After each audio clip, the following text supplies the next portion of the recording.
We had a deal before I got drafted that I couldn't spend the money I make from the Celtics. And he's like, but it's not the Celtic money. And that's his little running joke.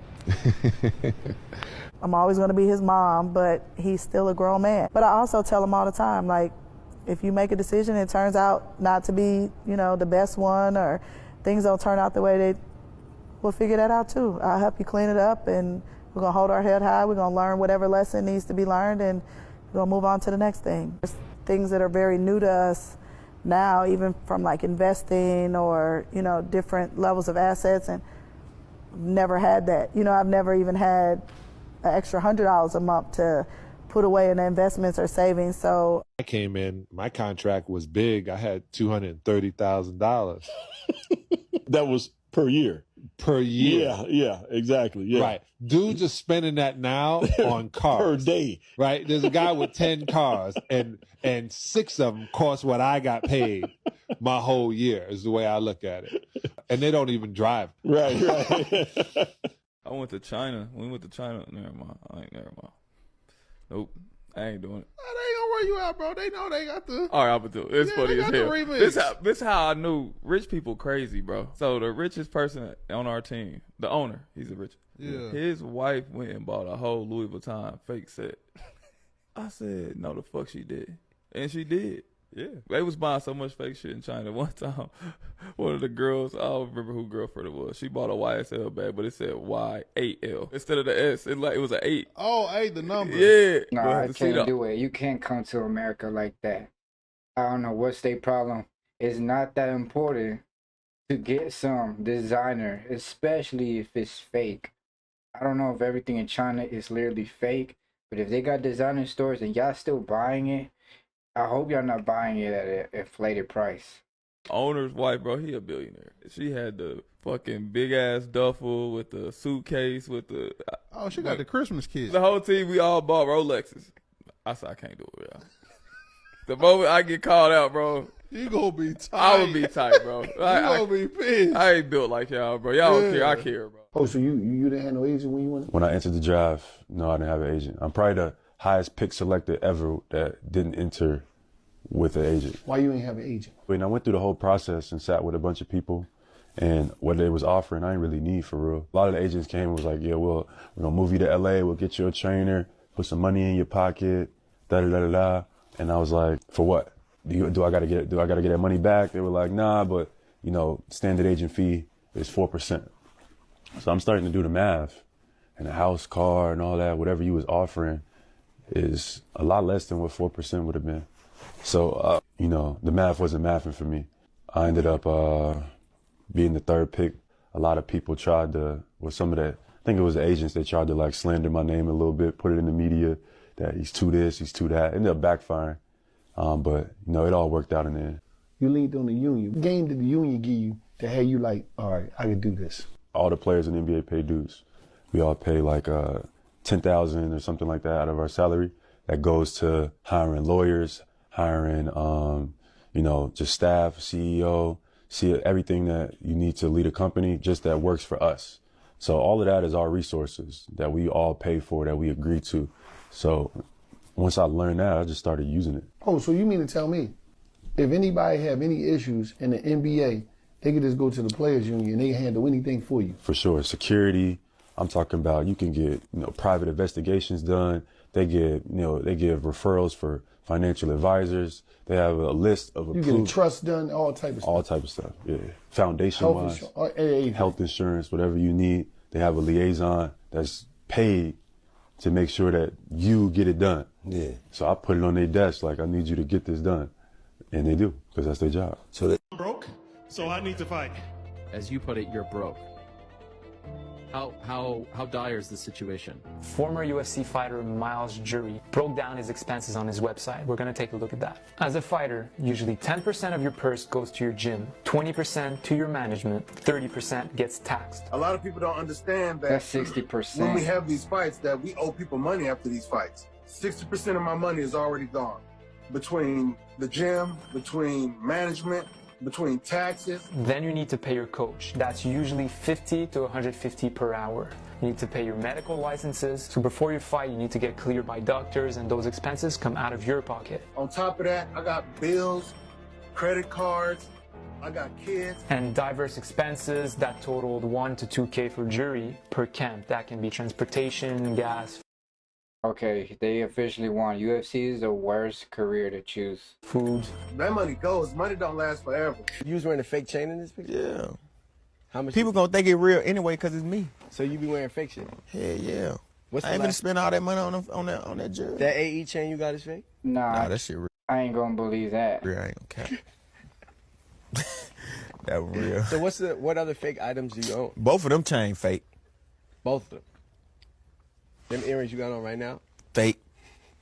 They just look good. So the shoes you got on right Come now? on, bro. Nah, they real. Okay. Last 15 years, I think one of the biggest things that changed, and a lot of this goes back to analytics, it's really become the haves and the have-nots. The middle class. It's gone. And this is really true really across most sports because bad. the NFL just raised their salary caps by $30-something million this year. Most of that money is going to the quarterbacks because what analytics will show you is it really doesn't pay to throw $7 to $10 million at a middle reliever anymore when you can get a guy on a club control making $740,000 whose WAR is going to be materially the same thing, right? Statistically no different. Yeah, value over replacement player has become a guide to how the middle class of athletes really isn't all that necessary. This is true across most sports where all of that money is being accrued at the top. It's a winner-take-all system, and then everybody else is at the bottom. And it's really tough to get to that next contract because if you get to that next contract, you're no longer at the minimum. Yep. You would theoretically go into that middle class. And you become a problem now because you're costing more than they could get a replacement for. Correct. You're costing more than the data tells you you're worth. That's become a really big challenge, and everybody looks at, I'm a professional athlete, so I can do the same stuff that Magic can. Not really. You might be in the league for 4 years making $700,000, and now the league's going to spit you out. You might spend 2 years trying to get back on a roster. That changing dynamic of compensation is really impactful to the financial decisions that guys have to make because that middle class is completely hollowed out. No entertainer or athlete that's ever kept 100% of the revenue. And a lot of people don't really know what I've done different in the sport of boxing, why they are so upset with me. You can take, like, television will give a boxer promoter $3 million. This is what was going on in the past with other promoters, and this is what I changed. They would give a boxing promoter $3 million, a television network. The promoter would give one fighter $600,000, the main event fighter, the A side, $600,000, give the B side fighter $300,000, and pay he'll break the $100,000 down with all the rest of the fighters on the undercard. He will pocket $2 million, keep the live gate, keep all the money for the merchandising and all the different sponsors. He'll keep that money also. So promoters was doing that for so many years. I'm not talking about years, I'm talking about, I can't even tell you the number of years promoters have been doing that. I came in and said, you know what? I'm going to pay my opponent, whatever he make, I'm going to pay him double of what he made before. So if he made $2 million before, I'm going to pay him $4 million, guaranteed. And then I'll talk to I go to pay-per-view, I say, well, this is how much money I want off each house. You know, for my fight, and then whatever extra number you want to put on it, you can put on it, but this is what number I need off each household. Each shirt, this is how much money. If you want to, these are my shirts. Now you could distribute them, but this is how much I want off. I get my own shirts. This is how much money I need off each shirt. By you selling the shirts, you can put your own price on that. So I keep 100% of the revenue, and that's what I do. There's no different. So what I teach you is different things like this. Jason Lee, I'll use you for instance. Say if you want to sell your house for $1 million. So then I'll show you that I have $1 million in an account. Then I ask you, Jason, is it okay if I speak on your behalf to sell your home? You say, yes, it's okay. I go sell your home for $3 million. As long as you get your $1 million, that's all you're worried about. Then I'll pocket $2 million. So if you the promoters, they ain't got to spend no money because the brand's built and people are going to mess with the money team. So, hey, if I can push your merch, make money at the cost of nothing, then I'm going to do it. Do a deal like that 100 times, we talking, crazy money. I'm the only fighter that didn't do this. That's why they mad. A fighter used to pay 10% 10% to a trainer, 30% to a manager, and 40% to Uncle Sam. Then he got to pay for his training camp expenses. So basically, a fighter used to be left with like, out of $1 million, he'd probably be left with 200 grand, if that. So I brought it to the table. They don't need to be paying a manager 33 and a third, and you should be, because you should be paying a trainer too much money if you don't have it. Right. It should be a balance to where you keep most of your money, and I make fighters and entertainers aware of how much money was given and what they should receive, and I should eat off of it for putting them in a position to become a multi-millionaire. Right. Whereas I don't want to, where a lot of promoters don't like to keep them in the loop, don't like to let them know what's going on, because as a promoter, I don't have to disclose to a fighter how much money has been given to me for the bout. But is that how things started off for you? I mean, like, when it comes to just beginning in any industry, Yes. you know, understanding what your worth is, you know, and controlling your destiny, you know, a lot of people kind of relinquish control of their destiny because they're so interested in being signed. You know, like you could take like an artist signing to a record label, or you know, a fighter who know just even like wants with to... a record label, it's just like boxing. What they do is they keep giving you advances. Mm-hmm. As long as they keep giving you advances, you can't leave as long as you still, and then they give you an extension. Mm-hmm. The more advances you get, the longer the extensions go. That's in any business. Is it smart? It's smart, absolutely.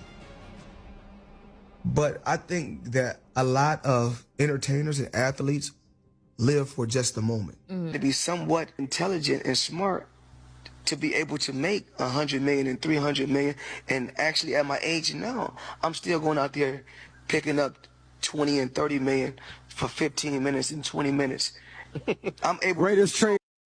You only gotta do one match for the year, and he done for like the next couple of years. Ever. So, clap it up. So it's obvious. Numbers. It's obvious that I'm the smart one if I'm able to make the people pay, and I'm beating YouTubers.